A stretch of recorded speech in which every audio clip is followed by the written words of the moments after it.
예, 반갑습니다. 저 소개받은 금융결제국 전자금융팀의 최승우 차장이라고 합니다.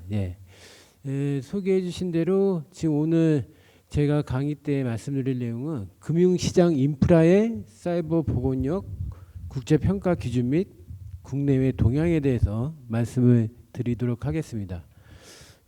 오늘 강의 주제에 있어서 그 내용을 보면 금융시장 인프라라는 내용이 있고 사이버 보건력이라는 내용이 있습니다. 그리고 국제평가 기준의 작은 글씨로 BIS라고 했는데 이 세 가지 키워드를 중심으로 제가 강의는 진행할 예정입니다. 그래서 다 이 생소한 용어로 생각이 들 것 같습니다. 근데 이제 우선 가장 쉬운 것부터 국제평가 기준에 포함되어 있는 BIS는 국제결제은행이라고 해서 아까 전에 이제 강의 초반에 안내 동영상에서 국제기구에 대한 설명이 나왔습니다.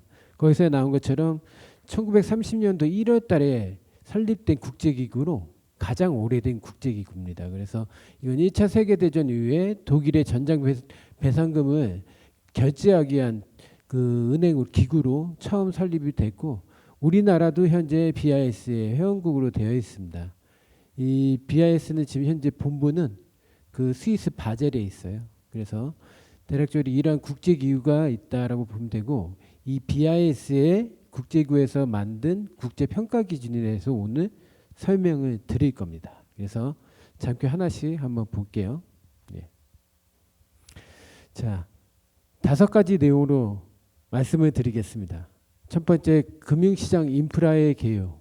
금융시장 인프라라는 게 뭔지 FMI가 바로 금융시장 인프라라는 영어의 약자입니다. 그래서 Financial Market Infrastructure의 사이버 보건력 국제평가 기준, 그 다음 FMI의 사이버 보건력 평가 국내 동향, 그 다음 그 FMI의 사이버 보건력 평가 주요국 동향, 맨 마지막으로 이제 국제기구의 동향을 좀 설명해 드리도록 하겠습니다.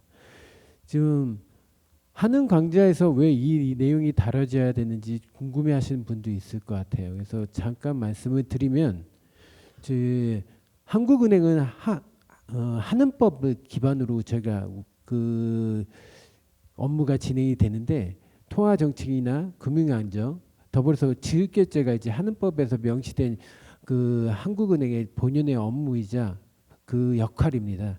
그 지급결제 관련된 업무 중에서 지금 금융시장 인프라에 대한 지급결제에서 금융시장 인프라에 대한 감시 업무를 한국은행이 하고 있어요. 그 감시 업무를 하고 있는 부서가 금융결제국이고요. 그 감시 업무에 포함된 내용 중에 사이버 보건력을 평가하는 게 있습니다. 그 평가하는 내용을 3번에서 제가 말씀을 드리도록 하겠습니다. 그래서 말씀드린 것처럼 우선 금융시장 인프라라는 게 뭔지 설명을 드리기 전에 제가 하는 법에 나온 지급결제라는 것부터 한번 저희가 개념을 잡고 가는 게 좋을 것 같아서 장표를 준비했습니다. 결제라고 하면은 다들 뭐 쉽게 알고 계신 부분이 카드 결제 더 알고 계실 거예요. 근데 여기서 얘기하는 결제는 카드 결제를 얘기하는 건 아니고 뭐 그것도 이제 결제라는 단어는 똑같지만 그거보다 더 본연적인 역할, 금융의 본연적인 역할을 그 기반해서 설명을 드려야 되는 게 맞는데 그래서 지금 지급결제란 경제 주체들이 지급수단을 이용하여 각종 경제활동에 따라 발생하는 거래 당사자 간의 채권과 채무 관계를 해소하는 행위다. 그래서 지급결제는 총 3가지 단계로 나눠져 있습니다. 지급, 청산, 결제. 지급은 그 여기서 말씀드린 것처럼 채권과 채무 관계를 해소하는 행위가 지급결제인데 그 채권과 채무를 해소하기 위해서 지급 지시를 내리는 걸 지급이라고 하고 이걸 중간에서 특정한 금융기관이 이 채권과 채무를 서로 상기하는 과정을 청산이라 하고 맨 마지막으로 대금이 지급되는 게 결제라고 봅니다. 그러면은 쉽게 이걸 예를 들어 보면 그 홍길동이 춘향이한테 이체를 해야 된다는 상황을 가정해 보면 홍길동이 10만 원을 그 춘향이한테 보낼 때 홍길동이 A라는 은행, A라는 은행을 통해서 10만 원을 보내줘라고 지급 지시를 내리는 게 바로 이체를 온라인 뱅킹에서 이체를 지시하는 그 상태인 거고, 그 받는 은행이 만약에 그 B라는 은행이라면 A와 B 간에 돈이 서로 주고받는 이 과정이 청산이라고 보시면 될 것 같습니다. 그래서 사실 이 청산 과정은 이 두 개의 은행이 아니라 우리나라의 여러 개의 시중은행이 하루 동안 발생하는 서로 주고받아야 할 것 같다가 그 상기하는 과정이 이제 청산인데, 이 청산 과정이 최종적으로 끝나고 나서 실제로 돈이 그 춘향이한테 가는, 그 은행의 계좌로 가는 그 과정이 바로 결제입니다. 여러분들께서 인터넷 뱅킹을 할 때는 바로 가는 것처럼 보이지만 실제로 돈이 흘러가는 거는 이러한 과정을 거쳐서 진행이 되고, 돈이 실제로 지급된 금융기관끼리 서로 지급되는 거는 그 청산 과정을 하루 동안 다 한 걸 가지고 그 다음 날 11시에 한국은행에 모든 주고받아야 할 게 다 한국은행한테 오면 한국은행이 그거 갖다가 돈을 보내주는, 각 금융기관에 보내주는 형태가, 이게 바로 지급결제, 금융시장 인프라의 지급결제의 구조라고 보시면 됩니다. 그래서 설명드린 것처럼 지급결제는 이 세 가지 단계로 나눠져서 구성이 되어 있다라고 보시면 될 것 같습니다. 그러면 금융시장 인프라라는 뭐냐? 이거는 지금 금융시장 인프라는 지급결제 시스템이라고 합니다. 여기에는 세 가지 기관이 포함이 되어 있는데, 청산기관, 아까 말씀드린 것처럼 서로 상기하는 거죠. 주고받을 걸. 그걸 갖다 계산하는 기관이 있고, 결제하는 기관, 아무래도 돈이 실제로 그 채권 채무가 해소되는 그걸 해소시키는 기관이 결제 기관. 이 기록, 그 거래되는 기록들을 갖다가 기록하는 거래정보 기록기관. 이렇게 세 가지로 나눠져 있습니다. 이건 누가 나눠졌냐면 제가 말씀드렸던 BIS에서 국제기구에서 이 금융시장 인프라에 대한 원칙이 있습니다. 그 원칙상에서 이렇게 기관을 세 개로 나눠졌어요. 그래서 설명 내용을 보면 청산기관, 결제기관, 거래정보 기록기관이 이렇게 장표에서 설명이 되어 있습니다. 그래서 제가 설명드린 내용 기반으로 내용을 한번 보시면 이해하시 쉬울 거라고 생각이 듭니다. 자, 지급결제 구조를 한번 보겠습니다. 자, 지급결제 제도는 우리 경제주체에서 개인, 기업, 정부 얘기하는 이 개인, 기업, 정부 등이 금융거래나 경제활동에서 발생하는 지급결제가 원활히 이루어지도록 해주는 금융시스템의 하부구조다. 그러니까 그 인프라 환경을 갖다가 제공한다고 보시면 될 것 같습니다. 그래서 겉으로는 보여지지 않아요. 그러니까 겉으로 하는 걸 말씀을 드린 건 뭐냐면은 금융 소비자는 직접적으로 잘 느끼기가 어렵습니다.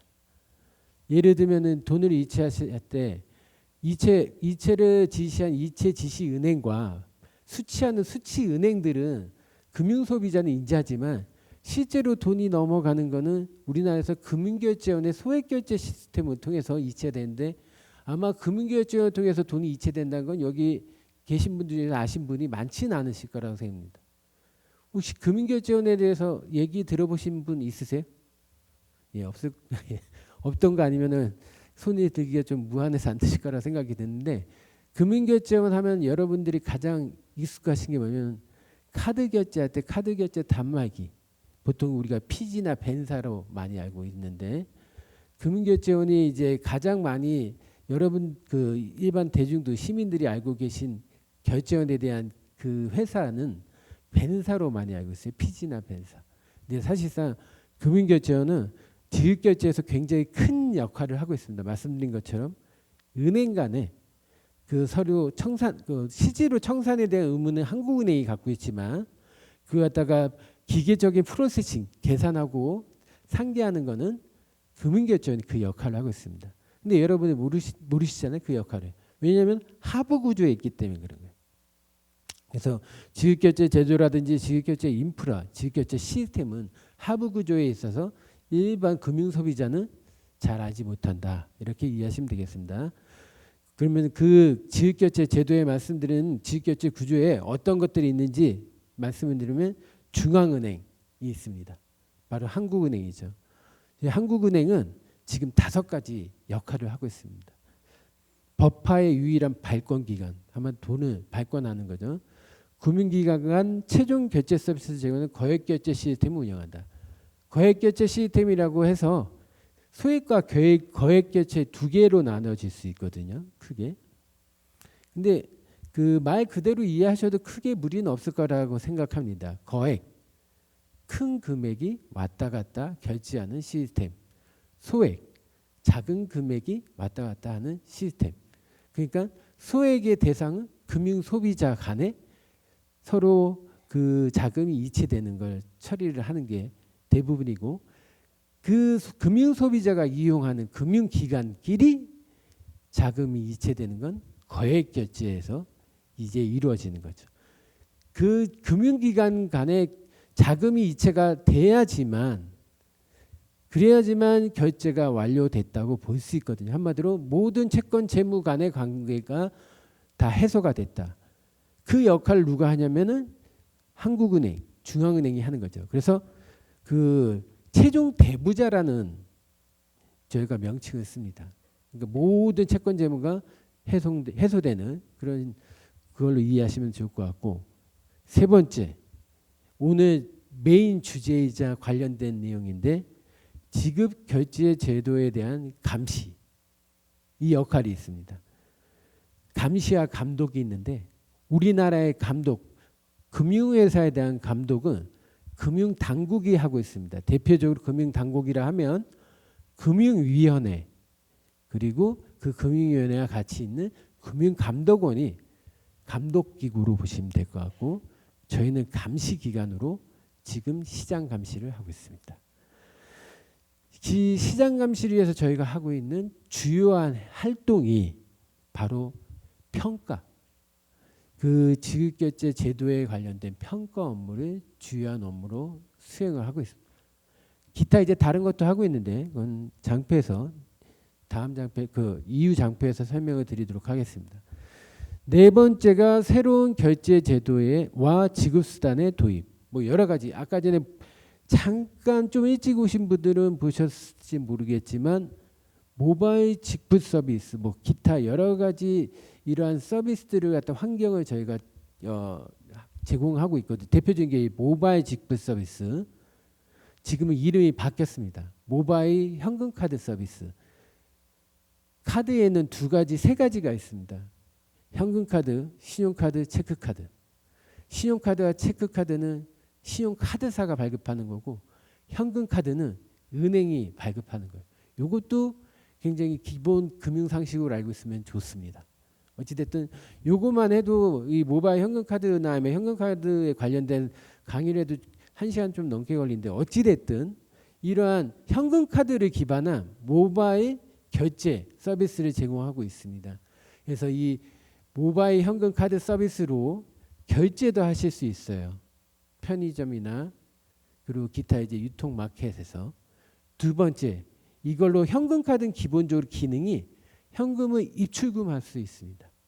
그래서 플라스틱 카드가 없어도 현금을 ATM에서 뽑을 수 있어요. QR로, NFC로 이런 식으로 써보세요. 굉장히 편합니다.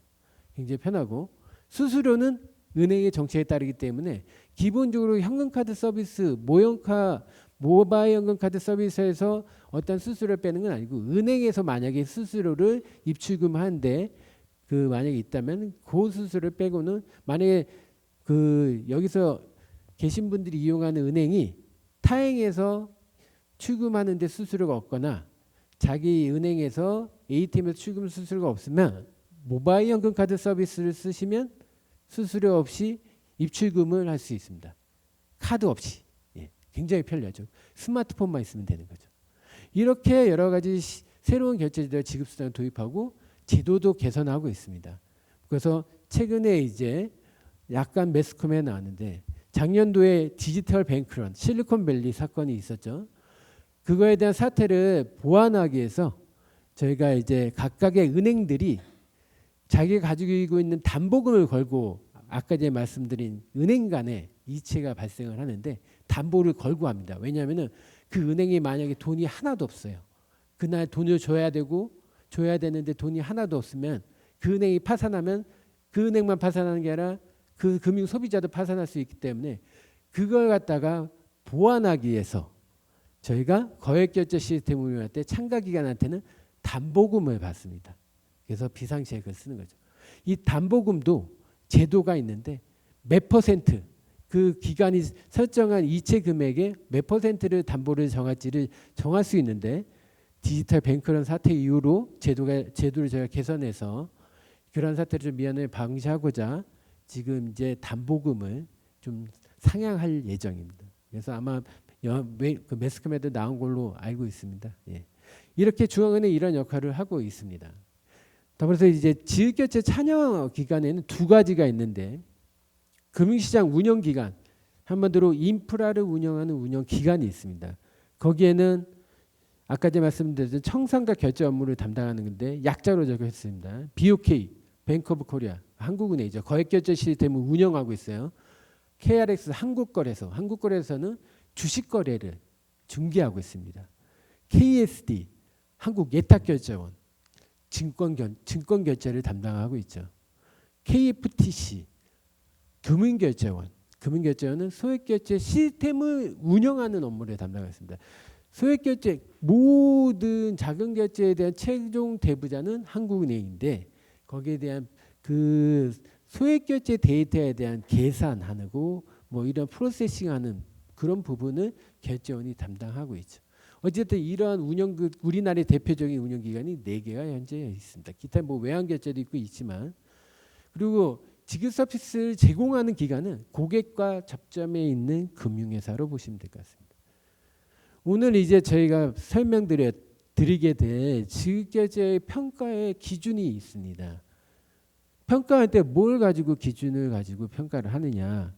국내는 저희가 한국은행에는 금융통화위원회가 있습니다. 금융통화위원회 하면 익숙하신 게 금리 결정하는 거. 이걸로 잘 알고 계시잖아요.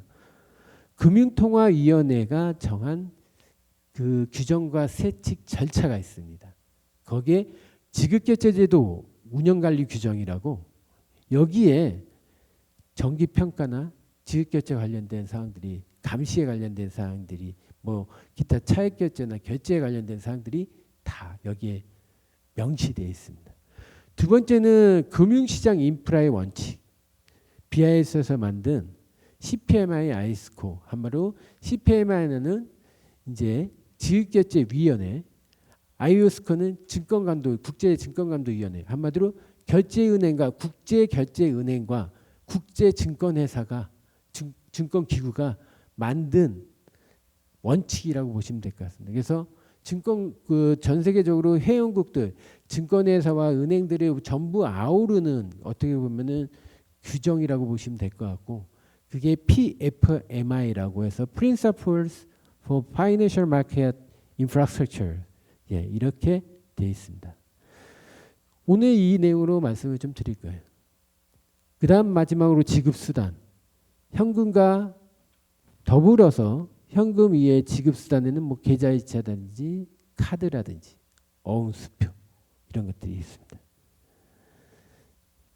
제가 서두 부분은 여기 계신 분들이 지급결제에 대한 부분이 이해도가 그렇게 많지는 않을 거라는 그 가정하에 좀 자세히 설명을 좀 드리고 있습니다. 예. 자, 지급결제 시스템의 종류는 아까 이제 지급결제에서 기구에서 운영기관의 기준으로 말씀을 드릴 건데, 자, 작은 결제 시스템, 실제로 돈이 왔다 갔다 하는 장응을 결제하는 시스템과 중앙에서 거래를 중개하는 당사자, 중앙거래 당사자, A와 B 사이에서 중앙에 개입이 돼서 A를 대표해서 거래를 성사시키고 B를 대표해서 거래를 성사시키는 중간 표현이 좀 그렇지만 브로커 같은 역할을 하는 중앙거래 당사자가 있습니다. 그 다음에 중앙예탁기관, 예탁기관은 증권 거래를 하시면 증권이 발생하지 않습니까? 증권은 어느 기관에 맡겨놓습니다.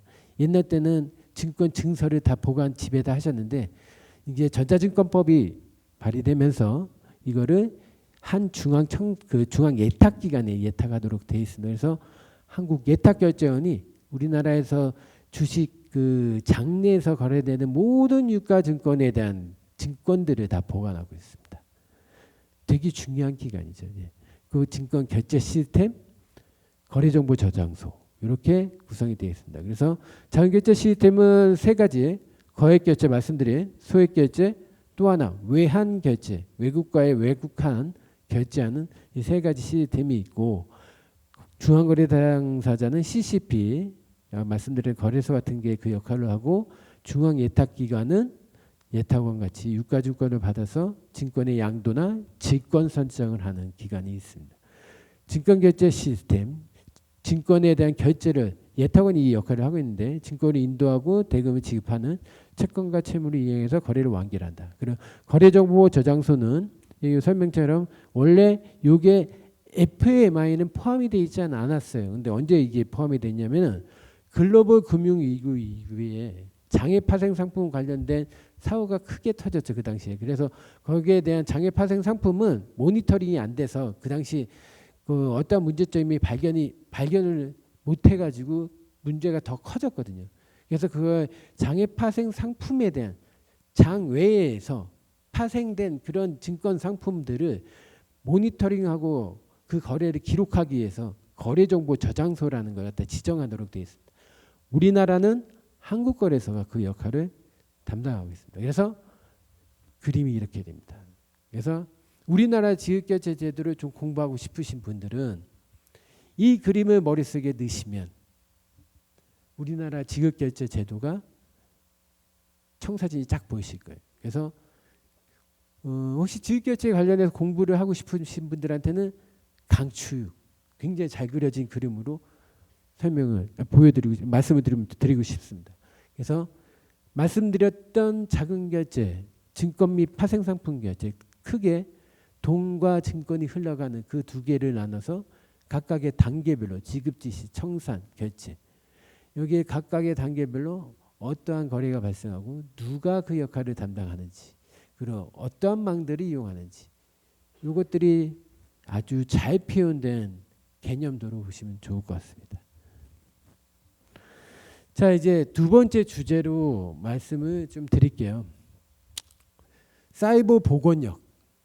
사이버 보건력이라고 이 용어를 들어보신 분 바쁘시지 않으시면 손 한번 들어보실 수 있어요. 그럼 안 들어보셨다. 예. 감사합니다. 저는 듣기 싫어서 안 드신 줄 알았는데 진짜로 예, 반응을 해주시니까 제가 말씀을 드리기에 좀 편하네요. 사이버 보건력이라는 거는 사이버 보안은 들어보셨지 않습니까? 사이버 시큐리티, 해킹. 사이버 보안하면 생각하시는 단어는 해킹, 뭐 정보 보안, 뭐 이런 것들. 과거의 사이버 보안은 어떠한 스탠스로 사이버 보안에 대한 체계를 구축했냐면, 해킹 공격이 들어왔을 때 어떻게 하면 효과적으로 예방할 수 있을까? 이거에 초점을 맞춰졌습니다. 사이버 보안은. 근데 어느 순간부터 이 해킹 기술이 너무 발전한 거예요. 한마디로 도둑놈이 도둑질하는 기술이 너무 발전하다 보니까 그 막으시는 형사나 이런 수사하시는 분의 수사 기법이 따라갈 수가 없는 거야. 이 사이버 세계에서. 그래서 스탠스를 바꿨습니다.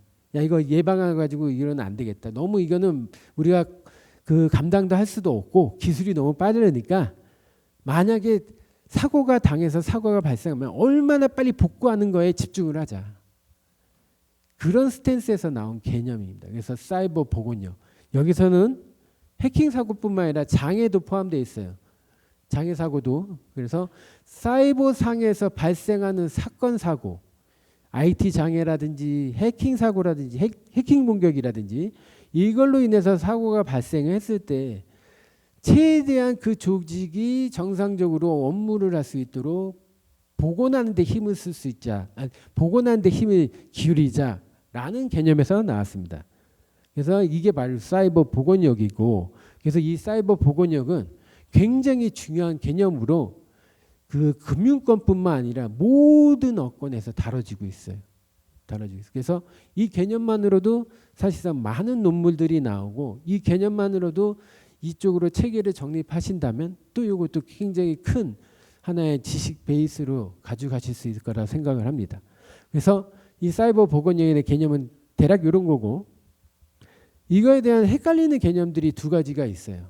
어디서 헷갈리냐면은 BIS라는 책에서 그 원칙에 운영 리스크하고 사이버 리스크라는 개념이 같이 나오는데, 운영 리스크는 그냥 쉽게 설명드리면 내가 IT 시스템을 운영하는데 나의 실수나 남의 실수 아니면 남의 의도적으로 고의적인 어떠한 그 실수나 조작으로 인해서 서비스나 시스템이 정상적으로 작동을 안 하는 거예요.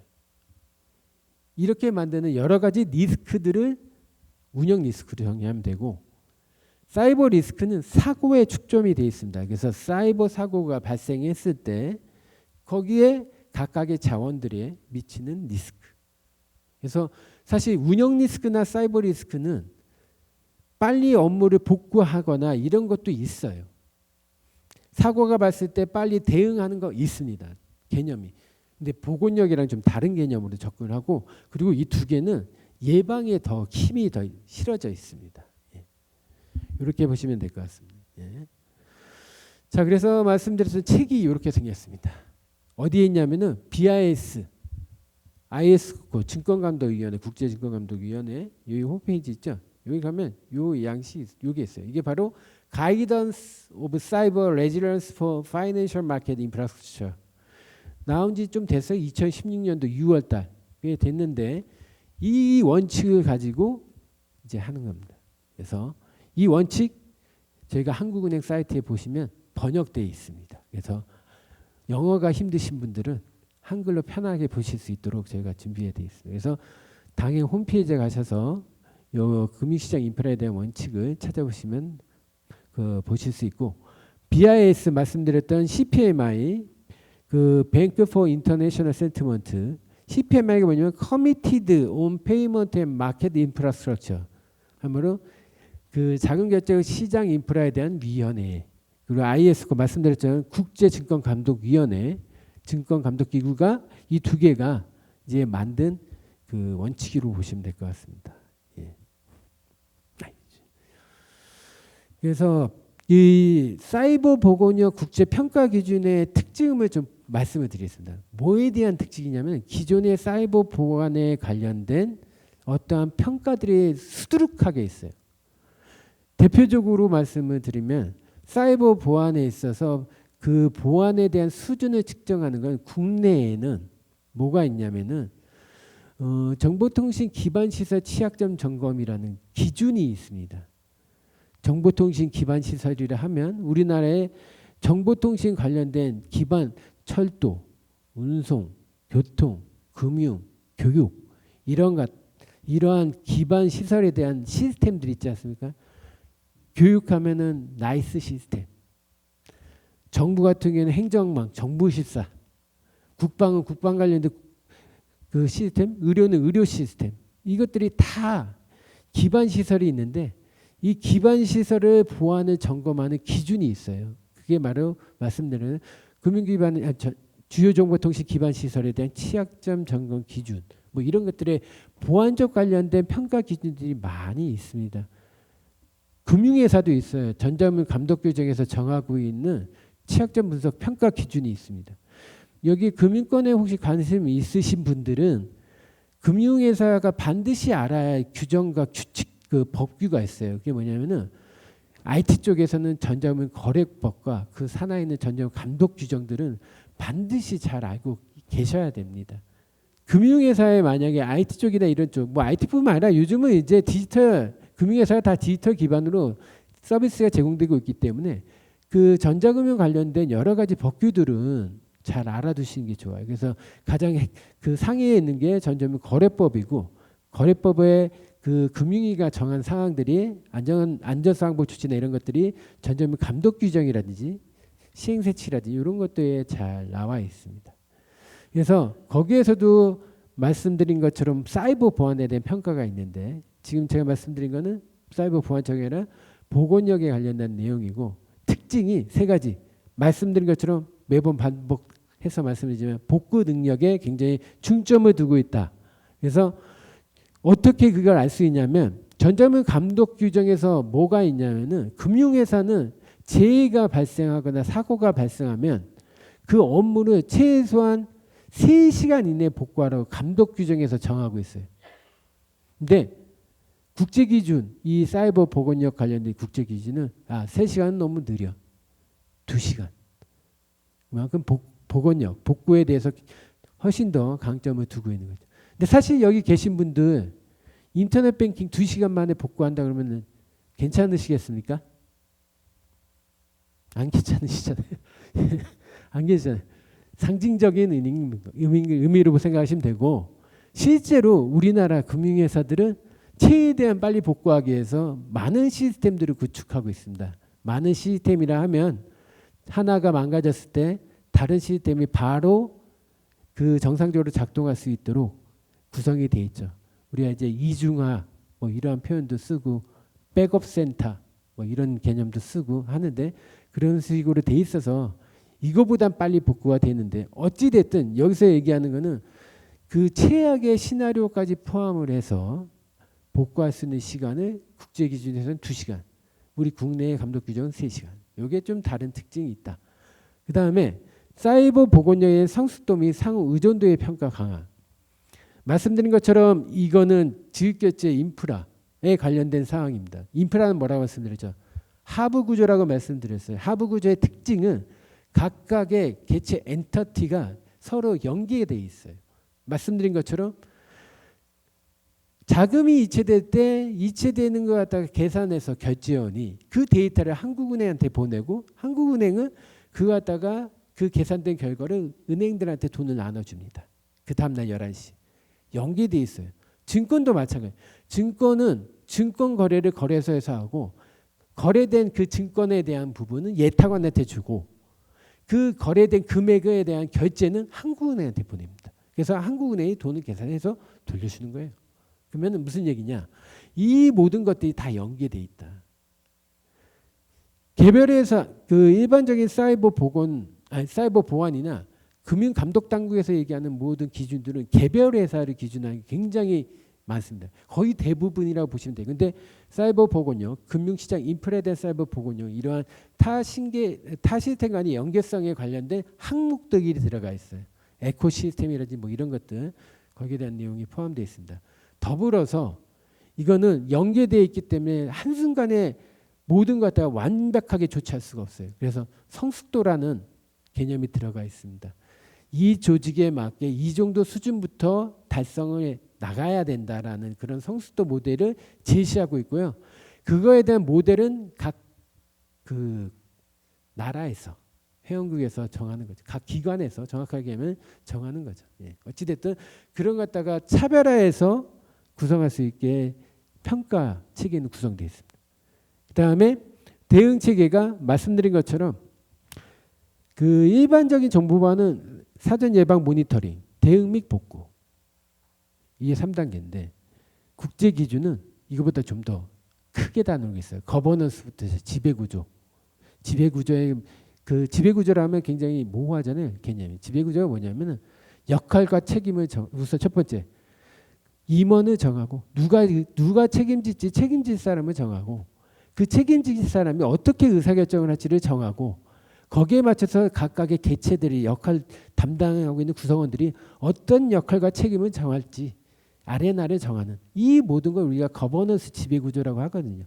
요거에 각 그 기본적으로 지시라든지 통제라든지 의사소통, 이 각각의 이거에 있어서 이 수반되는 행위까지 포함된 걸 지배구조를 하는데, 그런 것까지 이 사이버 보건력에서는 포함되어 있습니다. 그래서 이렇게 되어 있대요. 지배구조, 식별, 보호, 탐지, 대응 및 독구, 실행 항목은 테스트, 상황인식, 학습과 발전. 이거 하나하나에 대해서 이제 설명드리기에는 조금 시간이 부족한 관계로 제가 말씀드린 책을 좀 보시면서 학습을 해주시면 좋지 않을까 생각이 듭니다. 그래서 총 60개의 세부 평가 항목으로 구성이 되어 있습니다. 그래서 지배구조에서 16개. 여기 보시면 뭐 사이버 지배구조 말씀드린 목표를 수립하고 전략을 세우고 이사회 승인 구조를 만들고, 그리고 주기적으로 검토하고 감사하고, 이 보면은 약간의 조직적인 느낌이 드는 항목들이 많죠. 예. 그다음에 식별은 어떠한 문제점이 우리의 사이버에 대한 리스크나 사이버에 대한 사고 포인트가 있는지를 찾아내는 겁니다. 뭐든지 리스크는 식별부터 시작하는 거예요. 그래서 식별에 관련된 사항들이 정해져 있습니다. 여기서 식별에서 가장 중요한 게 있어요. 그 식별하는 스킬은 그 기간의 역량이 있지만 그보다 더 중요한 건 뭐냐면 바로 우선순위입니다. 왜냐하면 모든 걸 한순간에 다 할 수 없기 때문에 우선순위를 적절하게 설정하는 게 중요하죠.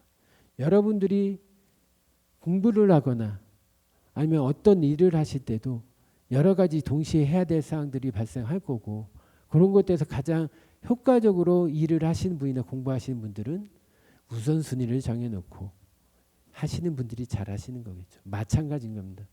모든 개념이 다 동일하다고 보시면 돼요. 자, 그다음 이제 보호. 여러 가지 보호 관련된 사항들이 있습니다. 그래서 뭐 보호에 관련된 절차나 자산에 대한 보호 관련 기술적인 부분들이 여기서는 많이 들어가 있어요.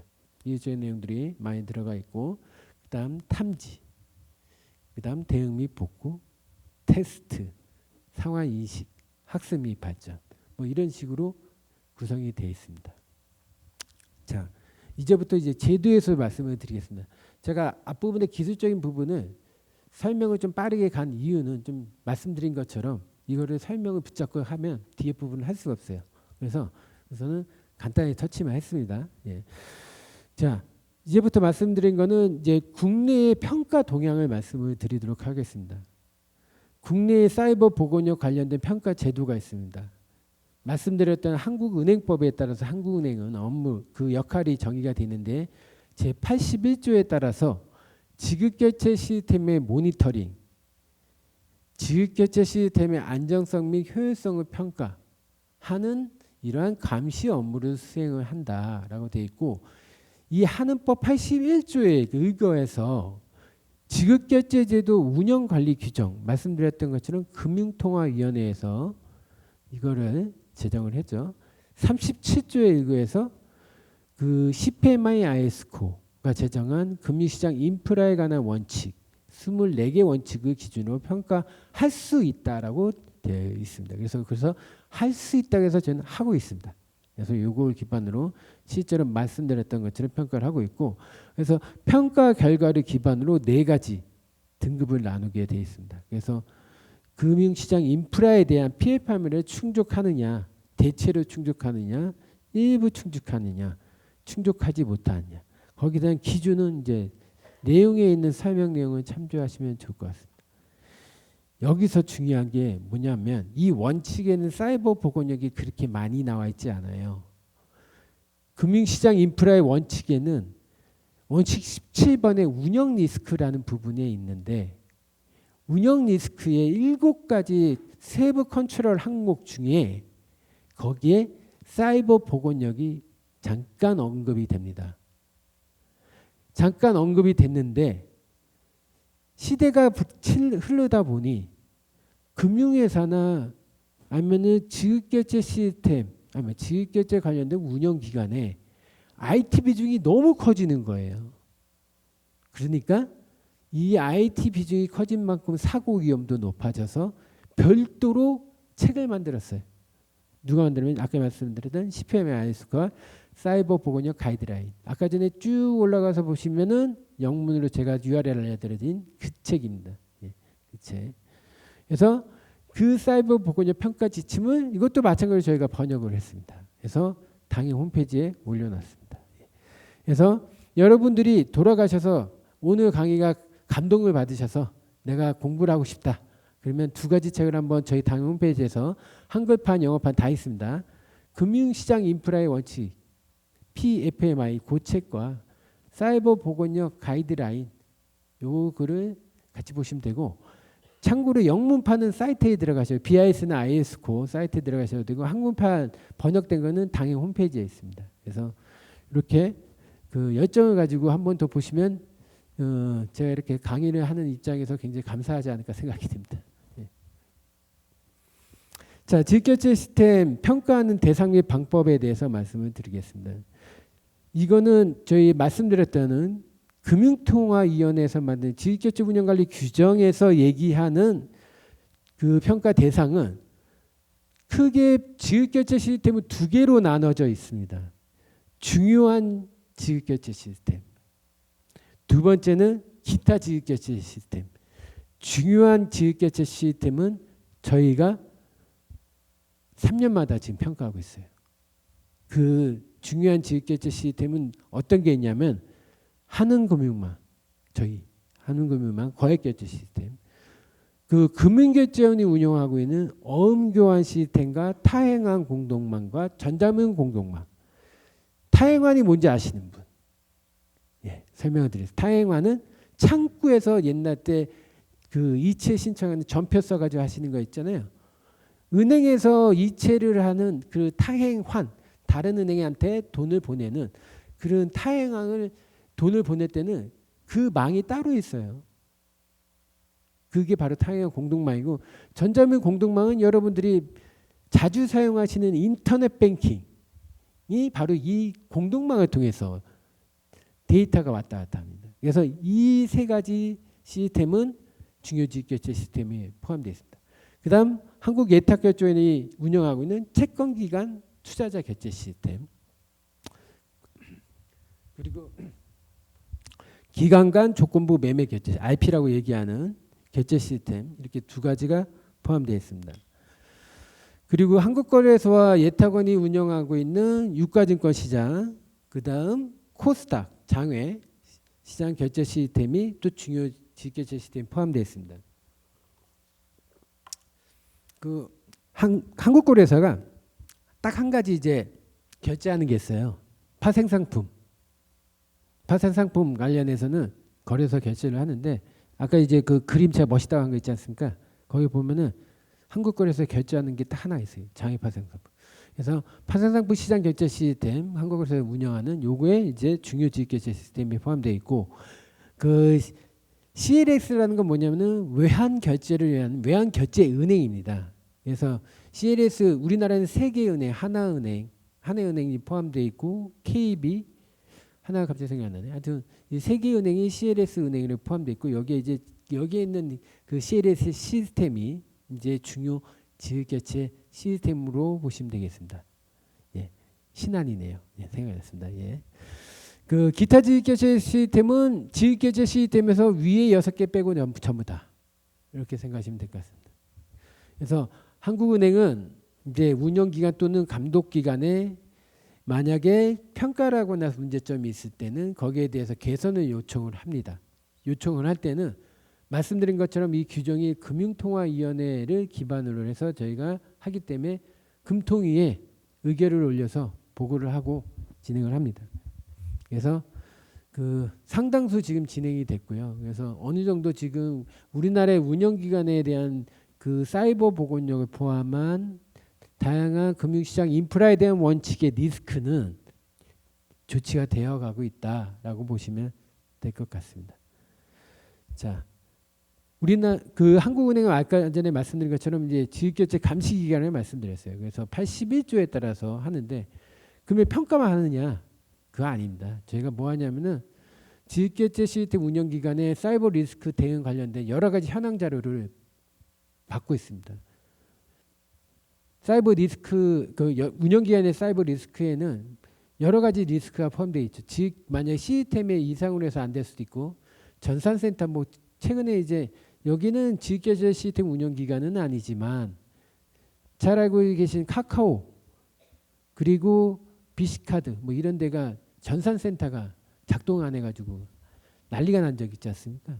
이런 것들을 대응하기 위한 어떠한 현황 자료를 받아서 모니터링, 조사하고 연구하고 대응책에 대해서 공고를 하고 이런 것들을 하고, 그 다음에 사고가 발생했을 경우에는 제가 현장 점검도 실시합니다. 그리고 말씀드렸던 국제 기준으로 평가를 하고 있습니다. 그 해외는 어떻게 하고 있느냐? 이 사이버 보건력을 미국, 영국, EU, 캐나다 전부 다 공통적으로 보면은 감독기구에서 기존에 하고 있는 사이버 보안 체계에 플러스해서 보건력을 강제적으로 하고 있습니다.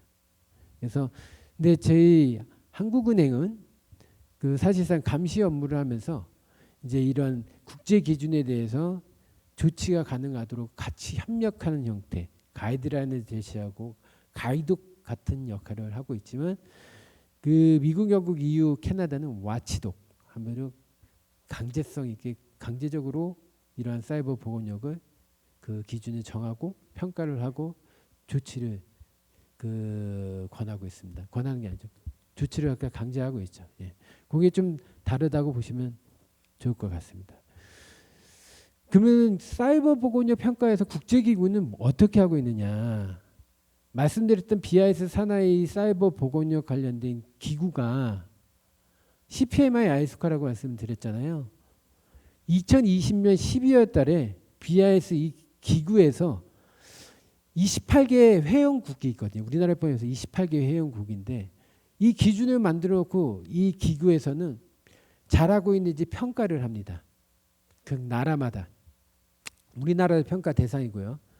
근데 2020년 평가를 할 때는 말씀드렸던 금융시장 인프라의 원칙을 기반으로 평가를 하는데 일반 이 평가를 할 때 IMSG라는 평가 그룹에서 이 평가 업무를 합니다. 그러니까 한마디로 이 산하에 평가만 전담하는 기구를 만든 거예요. 근데 그 거기서 이제 이 피해 판매에 관련해서 평가를 28개 회원국을 하는데 그 중에서 사이버 보건력만 타겟팅을 해가지고 한 80개 넘게 2020년도에 평가를 했습니다. 왜냐하면 중요하니까. 이 사이버 보건력에서 IMSG에서 이렇게 타겟팅해서 특정한 테마를 정하고 하는 거는 그때 그 현재 상황에서 이슈가 되는 상황에 대해서는 이렇게 테마성으로 점검을 하거든요. 그래서 2020년 12월부터 21년 2, 4분기까지 진행을 했고 28개 회원국 37개 기관이 이때 평가 대상이었습니다. 그래서 우리나라도 평가 대상 그 국이었고 우리는 그때 누가 받았냐면 제 당행이 받았습니다. 바로 하는망 거액결제 시스템이 평가를 받았고 그때 평가를 사이버 보건력 가이드라인 중에서 일반 사항 아까 여러 가지 챕터 8개 10개 넘게 있잖아요. 거기서 일반 사항하고 지배 구조, 학습 및 발전, 테스트에 관련된 85개 항목으로 해서 진행이 됐고 그래서 2차에 걸쳐서 평가를 했습니다. 그래서 최종 결과 보고서가 이렇게 나와 있습니다. 그래서 최종 결과 보고서가 지금 2022년 11월 달에 발표가 됐고 거기에 이제 BIS 이 아이스코 홈페이지에 말씀드린 이 보고서 결과 보고서가 현재 나와 있습니다. 요거는 아마 다운받아서 보시면 익숙한 이름이 보이실 겁니다. 왜냐하면 이거 평가할 때 제가 평가단으로 수석이 됐었어요. 그래서 맨 마지막 페이지 보면 어테스터의 뱅크 오브 코리아 추승우가 들어가 있습니다.